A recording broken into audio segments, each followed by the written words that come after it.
ನಮಸ್ಕಾರ. ನನ್ನ ಹೆಸರು ಸಲೀಂ ಅಂತ. ನಾನು ನಮ್ಮ ಬೈಕ್ ಟ್ಯಾಕ್ಸಿ ಅಸೋಸಿಯೇಷನ್ ಅಧ್ಯಕ್ಷ. ಯಾರು ಗೊತ್ತಿದೆಯೋ ಅವರಿಗೆ, ಯಾರು ಗೊತ್ತಿಲ್ವೋ ನನ್ನ ಇಂಟ್ರಡಕ್ಷನು. ಸೊ ಬೈಕ್ ಟ್ಯಾಕ್ಸಿ ಅಪ್ಡೇಟ್ ಬಗ್ಗೆ ವೇಟ್ ಮಾಡ್ತಿದ್ದೀರಾ.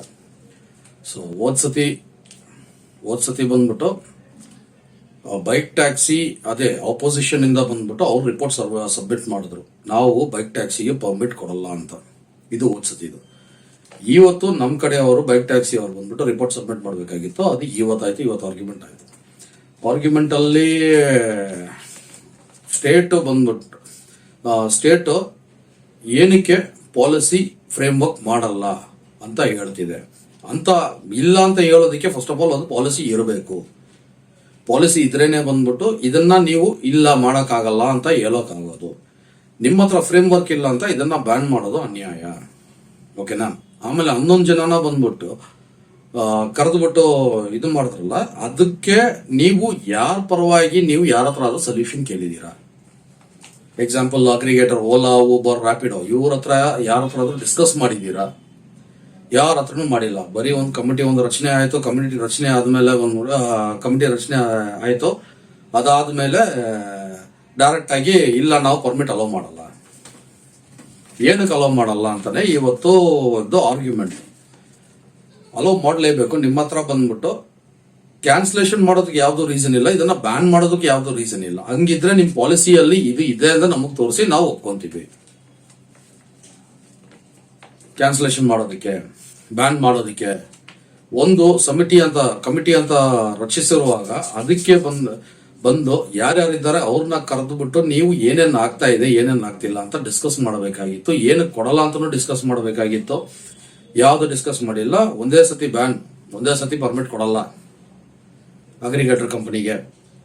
ಪ್ರಾಬ್ಲಮ್ ಏನು, ಇವರಿಗೆ ವೈಟ್ ಬೋರ್ಡ್ ಅಲ್ಲಿ ನಾವು ಓಡಿಸ್ತಿರೋದು 1998 ಅಲ್ಲಿ ಬಂದ್ಬಿಟ್ಟು ಸುಪ್ರೀಂ ಕೋರ್ಟೇ ಆರ್ಡರ್ ಕೊಟ್ಟಿದೆ. ಓಕೆನಾ? ಶ್ರೀಮಂತರಾಗಿರ್ಬೋದು, ಬಡವರಾಗಿರ್ಬೋದು, ಯಾರು ಬೇಕಾದ್ರೂ ಬಂದು ಅವ್ರಿಗೋಸ್ಕರ ಟ್ರಾನ್ಸ್ಪೋರ್ಟ್ ವೆಹಿಕಲ್ ನ ಯೂಸ್ ಮಾಡ್ಕೋಬಹುದು. ಸ್ವಲ್ಪ ದಿವಸ ಮುಂಚೆ ಹೈಕೋರ್ಟ್ ಇದು ಗೂಡ್ಸ್ ಕ್ಯಾರಿ ಮಾಡಬಹುದು 2 ವೀಲರ್ ಅಂತ ಇದು ಕೊಟ್ಟಿದೆ. ಅದು ಲೀಗಲ್ ಆಗತ್ತೆ, ಇದು ಇಲ್ಲಿಗಲ್ ಆಗತ್ತೆ. ಬೈಕ್ ಟ್ಯಾಕ್ಸಿಗೆ ಏನಕ್ಕೆ ಪರ್ಮಿಟ್ ಕೊಡ್ತಿಲ್ಲ. ಬೈಕ್ ಟ್ಯಾಕ್ಸಿ ಊಬರ್ ಅವರು ಅಂದ್ರು ಬೈಕ್ ಟ್ಯಾಕ್ಸಿಯಿಂದ ತುಂಬಾ ಕಂಜೆಷನ್ಸ್ಗಳು, ಟ್ರಾಫಿಕ್ ಕಂಜೆಷನ್ಗಳು ಇದೆಲ್ಲ ಬಂದ್ಬಿಟ್ಟು ಕಡಿಮೆ ಆಗ್ತಿದೆ ಅಲ್ವಾ? ಓಕೆನಾ? ಫಸ್ಟ್ ಯಾರನ್ನಾದ್ರೂ ಇಟ್ಕೊಂಡು ಡಿಸ್ಕಸ್ ಮಾಡಿ ಇದು ಮಾಡ್ಬೋದು. ಇದು ಸೆಲ್ಫ್ ಡಿಸಿಷನ್ ತರ ಆಗೋಯ್ತು. ಫಸ್ಟ್ ಆಫ್ ಆಲ್ ಸ್ಟೇಟ್ ರೆಡಿಯಾಗಿಲ್ಲ, ಪಾಲಿಸಿನೇ ಇಲ್ಲದೆ ಅದನ್ನ ನಾವು ಪಾಲಿಸಿ ಮಾಡಕ್ಕಾಗಲ್ಲ ಅಂತ ಹೇಳಕ್ಕಾಗಲ್ಲ, ಅದು ಇಲ್ಲಿಗಲ್ ಅನ್ಬಿಟ್ಟು ಇವತ್ತು ರಿಪೋರ್ಟ್ ಸಬ್ಮಿಟ್ ಆಗಿರೋದು. ಇದರಿಂದ ಬೇಜಾನ್ ರೈಡರ್ಸ್ಗಳು ಡಿಪೆಂಡ್ ಆಗ್ತಿದ್ದಾರೆ.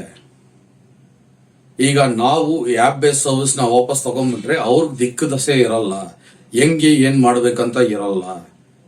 ಓಕೆನಾ? ಆಪ್ ಬೇಸ್ ಸರ್ವಿಸ್ ಇಂದ ತುಂಬಾ ಉಪಯೋಗ ಆಗ್ತಿದೆ. ಟ್ರಾಫಿಕ್ ಕಂಜೆಷನ್ ಆನ್ ಟೈಮ್ ಇದೆಲ್ಲ ಆಗ್ತಿದೆ.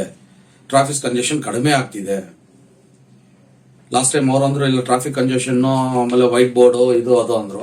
ಸೊ ವೈಟ್ ಬೋರ್ಡ್ ಅಲ್ಲಿ ಸ್ಟೇಟ್ ಅಲ್ಲಿ ಪಾಲಿಸಿ ಇಲ್ಲ ಅಂದ್ರೆ ಒಂದ್ ಕೆಲಸ ಮಾಡಿ, ನೀವು ಊಬರ್, ಓಲಾ, ರ್ಯಾಪಿಡೋ ಇವ್ರ 3 ಜನ ಅಂದಿರೋದು ಇಂಟ್ರಿಮ್ ಸ್ಟೇ ನಮಗ್ ಕೊಡಿ.